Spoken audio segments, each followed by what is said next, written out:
Здравствуйте, родители!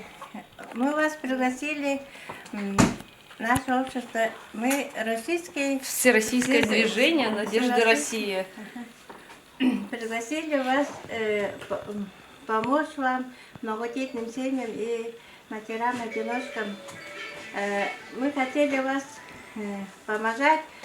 Принесли подарки, одежды, еще канцелярские товары, чтобы дети наши были отличниками, хорошо учились и хорошо занимались. Это не один раз мы собирали. Каждый год, я уже здесь 5 лет работаю, каждый год мы вот это детей одевали, и зимой одевали, многодетные, которые инвалиды. «Надежда России» хочет помочь, чем может. Поэтому мы организовали сбор вещей, чтобы вам хотя бы немножко помочь, хотя бы самую малость перекрыть ваши расходы. Канцелярские товары будут чуть позже, сейчас вещи только. Поэтому сейчас вам вручат